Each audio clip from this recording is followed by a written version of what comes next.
Want to study in Germany? Then Excella is the best option. Admissions with scholarships available. Call 9881 96666.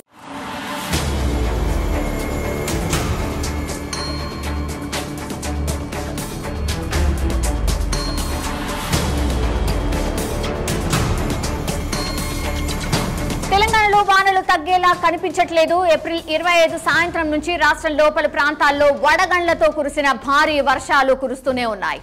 తాజాగా తెలంగాణలో వర్షాలకు సంబంధించి మరో update వచ్చింది. రాష్ట్రంలో మరో 6 రోజుల పాటు భారీ వర్షాలు కురిసే అవకాశం ఉందని వాతావరణ శాఖ హెచ్చరికలు జారీ చేసింది. గడిచిన 2 రోజుల క్రితం వానలు దంచికొట్టిన విషయం మనందరికీ తెలిసిందే. ఏప్రిల్ 26 తెల్లవారుజామున 2 నుంచి 3 గంటల ప్రాంతాల్లో భారీ వర్షం పడింది. రామచంద్రాపురంలో అత్యధికంగా 92 మిల్లీమీటర్లు వర్షపాతం నమోదైంది.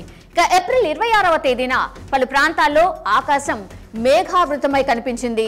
నేడు పలు చోట్ల ఉరుములతో కూడిన వర్షాలు కురిసే అవకాశం ఉందని వాతావరణ శాఖ వెల్లడించింది. నేడు రేపు ఇదే పరిస్థితి కొనసాగే అవకాశం ఉంది. అలాగే ఏప్రిల్ 29, 30వ తేదీలో సాయంత్రం లేదా రాత్రి వేళల్లో భారీ వర్షం కురిసే అవకాశం ఉంది. మే 1, 2వ తేదీల్లో మోస్తరు వర్షం లేదా జల్లులు కురిసే అవకాశం ఉందని వాతావరణ శాఖ వెల్లడించింది.